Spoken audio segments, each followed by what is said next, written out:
나이는 뭐 전혀 고려할 가치조차 없다. 그렇게 저도 생각을 합니다. 근데 또 수험생들이 많이 또 궁금해하는 게 네. 연대 고대는 논술도 있지만 그 서류 평가가 같이 들어가잖아요. 자기소개서, 학업계획서. 네. 그래서 각자 사회계열 또 인문계열이니까 자기소개서 서류 준비는 특별히 어떻게 하셨어요? 우선 서류부터 말씀을 드리면 서류는 정말 제가 낸 게 별로 없거든요. 뭐 기타 서류 뭐 냈어요? 네, 기타 서류를 딱 두 개를 냈는데 네. 하나는 장학금 수혜 내역이랑 응. 하나는 학회 증빙 서류, 그러니까 자기소개서에 학회 내용을 적어서 적은 거? 증빙서를 냈는데 네. 이게 두 개 다 스펙이라고 보기 애매하잖아요. 보통 내는 것들이죠. 네네, 그래서 그리고 또 제가 토익 성적이 커트라인을 넘기긴 했지만 네. 이게 높은 성적이 또 아니었거든요. 뭐 800점대? 네네, 그래서 이게 스펙은 별로 중요하지 않은 것 같고 자기소개서를 좀 말씀드리면 자기소개서는 아무래도 편입 당위성이라는 표현을 많이 쓰는데 그쵸. 네, 그런 것처럼 내가 왜 경영학을 배워야 되냐에 대해서 집중을 했었던 것 같아요. 특히나 문항 중에 어떤 학습 계획을 가지고 있느냐 이런 질문이 있는데 거기는 제가 제 후배 중에 동아리 후배 중에 한 명이 경영학과 출신이어서 네. 그 친구한테 이 과목은 뭘 배우나 이 과목은 뭘 배우나 하면서 하나하나 배우면서 과목에 대한 내용을 썼던 것 같아요. 근데 그거 저기다. 그 수강 신청 사이트 보면 실러버스 다 나오잖아요. 근데 실라부스에 나와 있긴 한데 네. 좀 자세하게. 네, 교수님이 좀 뭐라고 해야 되나, 교수님이 과목 내용에 네. 핵심적인 거를 별로 안 적어 넣으세요. 하긴 실러버스가 좀 네. 다들 그렇죠. 네네, 그래가지고 저는 친지에 도움 받았는데, 근데 그 친지가 없으신 분들이라더라도 그 독편사학원에서는 그 자기소개서 첨삭을 할 때 네. 과별로 이제 선생님을 배정해 주신단 말이에요. 근데 합격생 전공자. 네네네. 저도 물론 경영학과를 썼으니까 경영학 출신 선생님을 배정받았는데 그 선생님이 또 첨삭을 엄청 잘해주셨습니다. 네. 네. 어떤 과목에서 어떤 인사이트를 얻을 수 있고 어떤 과목에서 어떤 진로를 갈 수 있고 이런 것들을 안내를 잘 해주셔가지고 그래서 자기소개서를 잘 쓸 수 있었던 것 같아요. 삐구는 어땠어요? 서류 준비? 저 같은 경우에는 거꾸로 저 같은 경우 서류를 풀로 다 채워서 냈거든요. 네. 그 연세대학교가 지금 5개 제한인 걸로 알고 있는데, 그렇죠. 네, 그 5개를 전부 다 냈습니다. 그 제1국어 어학 성적을 하나 냈었고요. 네, 일본 어학 JLPT를 하나 냈었고, 그 다음에 그 자기소개서 입증했던 그 대활동이 있습니다. 대활동 수료증을 하나 썼었고, 그 다음에 그다음에는 그 한국사, 그러니까 사업에 지원하는 거죠. 사업에 깜짝 있습니다. 그렇죠. 한국사 능력 검정 시험 그 합격증을 하나 냈고요. 그다음에 다른 것들 학교 생활들을 조금이나마 입증할 수 있는 전자대에서의 그 활동 증빙 목록 서류, 네, 이런 것들을 좀 서류로 제출해서 5개를 딱 꽉 채워서 냈고요. 네. 자기소개서 같은 경우에는 저는 아무래도 이전에 1차 합격을 몇 번 한 적이 있다 보니까 나름대로의 자기소개서 데이터베이스가 많이 이게 전부 있었습니다. 같은 학과였나요? 다른 학과였나요? 전부 다른 학과였어요. 전부 다른 학과? 네, 전부 다른 학과인데 네. 이것을 어떻게든 조합해서 할 수가 있다 보니까 네. 아무래도 대활동이나 이런 걸 조합해서 하다 보니까 일단 이런 식으로 해서 기존에 만약 합격할 경우를 대비해서 초안을 몇 개 써놓기는 했었어요. 네, 물론 그 나중에도 늦진 않습니다. 나중에도 늦지 않은데 저 같은 경우에는 그런 여러 번 도전으로 인해서 데이터가 많이 쌓이다 보니까 그걸 통해서 했는데 그걸 바탕으로 그 앞에서 말씀하셨던 그 독편사 편입 논술학원 합격자분들의 그쵸. 이렇게 첨삭을 한번 받아봤는데 아무래도 여기서 제가 생각했던 거하고는 많이 다른 게 있더라고요. 왜냐면은 그 사학과 같은 경우에는 세부 전공을 정해야 되거든요. 그렇죠. 한국사, 동양사, 서양사. 네, 맞습니다. 그래서 저는 처음에 생각했던 거는 그 아무래도 전적대는 한국사 쪽에 가깝기 때문에 그 서양사를 냈었는데 그 합격자분이 멘토링 하면서 보니까 아무래도 활동 자체가 동양사 쪽이 좀 더 나은 것 같다. 그래서 방향성을 동양사 쪽으로. 네, 그래서 서양사 쪽에 있던 방향성을 좀 동양사 쪽으로 돌리고 연세대가 예전에는 그 자기소개서하고 학업계획서 포함해서 총 그 10,000자 정도 되는 옛날 양식이. 네, 옛날 양식이었는데 이제 양이 많아요. 2020년 기준으로 좀 한번 바뀐 게 있어서 예. 그 이후에 그 600, 600, 600, 400 이렇게 해서 맞아요. 총 2,200자 그 학업계획서로 통합된 게 있거든요. 맞아요. 네, 그래서 그거에 맞춰서 진짜 필요한 내용과 그런 지금 그 편입 당위성을 증명할 수 있는 근거들을 이렇게 적어서 첨삭을 좀 해주셨고, 그것을 바탕으로 지금 이렇게 서류와 자기소개서를 제출했습니다. 맞아. 저는 진짜 중요한 얘기인 것 같은 게 첨삭 과정에서 디테일한 첨삭도 물론 중요하고, 근데 이런 방향성에 대한 제시가 되게 중요한 것 같아요. 그리고 사실 그런 것들을 볼 수 있는 시각이 첨삭의 전문성이 되겠죠. 근데 사실 또 우리 이 친구는 서류를 뭐 그렇게 제출을 한 건 아니고 또 이 친구는 제출을 많이 했고 그 학생마다 보면은 누구는 서류를 안 내고 합격하고 누구는 또 서류를 굉장히 충실하게 제출하고 합격하고 사람마다 다 다른 것 같아요. 그래서 저는 이거는 개인에 맞는 방향성으로 컨설팅을 해서 준비를 하는 게 되게 중요하다 뭐 그런 생각이 들어요. 자, 지금 이제 좀 있으면 중간고사죠? 네. 일부러 말한 거예요. 네네. 아시잖아요. 네네. 근데 그 학교를 이제 한 달 좀 넘게 다녀보니까 네네. 어떻게 연대 다녀보니까 좀 다른 게 있어요? 저는 일단 수업이 네. 전공이 달라졌다 보니까 전에 전공이 마음에 안 들었다고 했잖아요. 네. 근데 경영학은 너무 재밌는 거예요. 음. 수업이 재밌다는 게 일단 달라진 첫 번째고, 네.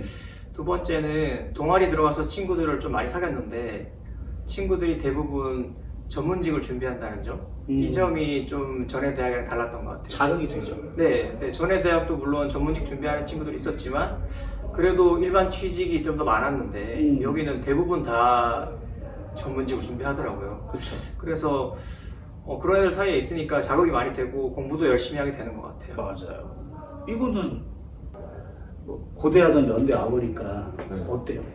저는 가장 크게 느꼈던 게 저번 달에 있었던 합동응원전을 한번 갔었거든요. 아, 합응. 네, 줄여서 합응이라고 부르는 네.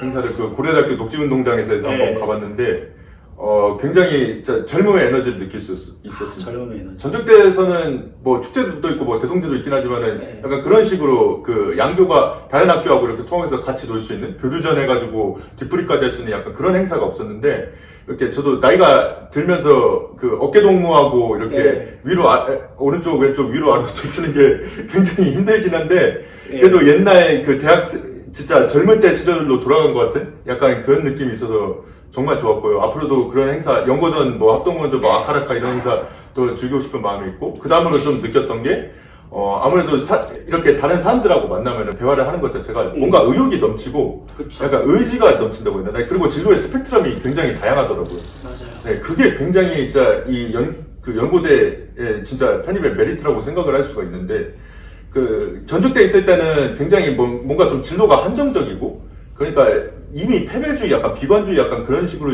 이야기를 하다 보니까 난 여기는 못 가요. 네, 여기는 못 가니까 네가 거기 쓴다고 약간 그런 식으로 조소하고 조롱하고 뭐 비웃는 약간 그런 경우가 많았는데 자 연고대 같은 경우에는 누구라도 그런 꿈을 다 응원해주고 왜냐면 할 수 있다는 자신감이 있고 그런 그 선배들이나 아웃풋으로의 그런 그 데이터가 있으니까 할 수 있다는 자신감도 있고, 그 다음에 설사 안 되더라도 다른 길을 여러 길을 찾아볼 수도 있고, 또 그런 자신감을 바탕으로 뭐 창업도 해볼 수 있고, 뭐 대학원에서 어떤 실적을 낼 수도 있고, 아니면은 프리랜서로서의 길을 밟을 수 있는 정말 다양한 진로에 있는 스펙트럼이 넓어지다 보니까 그런 면에 있어서는 굉장히 저도 이렇게 나이가 들어서 하긴 했지만은 나이보다는 뭔가 끊임없이 뭔가 이 사람들하고의 경쟁도 있으니까 뒤처지지 않기 위해 계속 도전을 해야겠다. 약간 그런 생각이 굉장히 와닿았습니다. 저도 그냥 제가 편하게 생각하는 연고대 편입의 가치를 한 3가지를 말해보면 첫 번째가 그 수업의 퀄리티.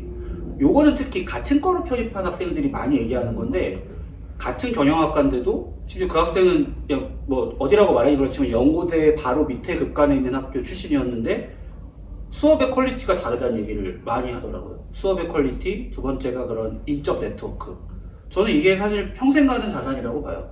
그리고 세 번째는 정말로 진로의 선택폭이 굉장히 넓어진다는 거. 그러니까 다른 학교를 갔으면은 거의 해보기 힘든 진로를 물론 연고대라고 그것을 보장하는 건 아니지만 도전할 수 있는 기회가 주어진다는 거. 요 3가지가 저는 중요한 것 같아요. 그리고 졸업한 이후에도 그거를 좀 많이 느끼는 것 같고요.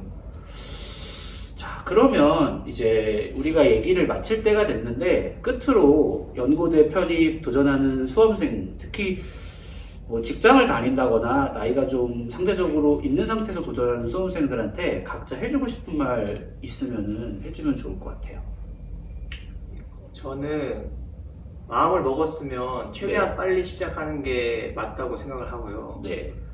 그리고 이제 독편사 학원 오시면 김현수 쌤 강의를 들을 기회가 많을 텐데 김현수 쌤이 낯을 좀 많이 가리시니까 왜 내욕을 하고 그래요? 김현수 쌤이 좀 뭐 틱틱거리고 화내고 그래도 이 사람 요새 많이 유해졌거든요. 이 사람 낯을 많이 가리는구나 하시면 그러고 티 넘어가시면 없는 발언을 이렇게 하시면 조금만 더 구체적으로 말하면 제가 네. 학원을 2년 다녔는데 네. 첫 번째 다닐 때는 네. 선생님이 좀 차가운 사람이었어요. 저한테 엄청 네.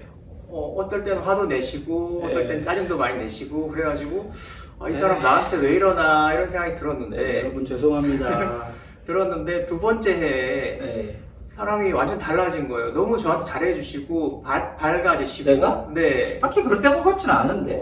저는 그런 걸 살아 바뀌었다는 걸 느꼈거든요. 그래서 네. 깨달았죠. 이 사람이 낯을 많이 가리는구나. 이게 욕이에요, 칭찬이에요? 나 잘 모르겠어. 처음 보는 사람한테는 츤데레처럼 하는구나 생각이 들어서 네. 이제 또 오시는 수강생분들 김현수쌤이 편집하고 있죠? 김현수쌤이 틱틱거리더라도 네. 저런 사람이구나 하고 넘어가시면 될 것 네. 같아요. 그래요. 파이팅입니다. 잘 들었어요. 이따 봐요. 네. 네. 그리고 B군은요?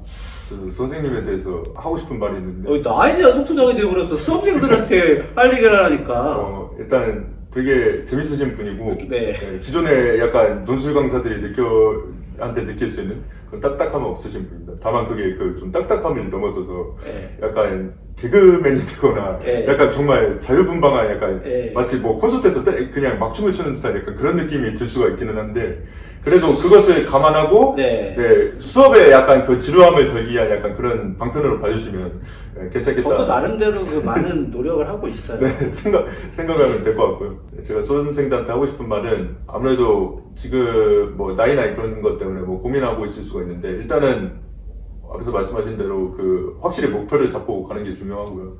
그 다음에 가장 중요한 게 방심을 하지 않는 게 제일 중요한 것 같습니다. 그래서 글을 쓰다 보고 조금 칭찬을 받아보면은 진짜 논술에서 제일 위험한 것이라고 생각을 하는데 자만에 빠지는 게 제일 위험하다고 생각을 합니다.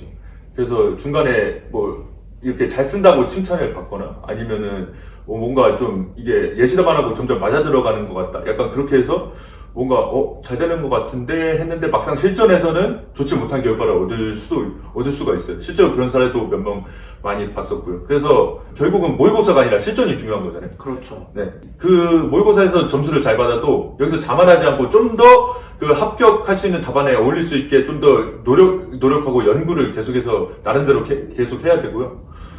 그런 면에 있어서 연장해서 하고 싶은 말은 일단 목표를 확실히 정해라. 일반 편입을 할지 학사 편입을 할지 아니면은 뭐 인문 논술을 할지 사회 논술을 할지 그리고 제일 중요한 게 학과를 어떻게 선택을 할지 약간 그런 것을 스스로 이렇게 미리 찾아보고 검색을 하면서 미리 찾아보고 정보가 그렇게 많은 건 아니지만은 나름대로 꾸준히 찾아보고 그리고 주변에 뭐 상담할 사람이 없으면은 여기 학원에서라도 상담을 해보고 약간 그런 식으로 이렇게 목표를 구체화시키고 그것에 맞게 뭐 학습을 해나가면은 자신이 원했던 학교에 갈 수도 있을 거고 설사 그게 아니더라도 좀 더 밖에 나가서 이렇게 성공할 수 있는 자양분이 되지 않을까 생각을 합니다. 네, 잘 들었습니다. 네, 이렇게 해서 조금 특별한 사연을 가진 우리 30대 올해 연구대 편입 합격생들과 인터뷰를 같이 했습니다.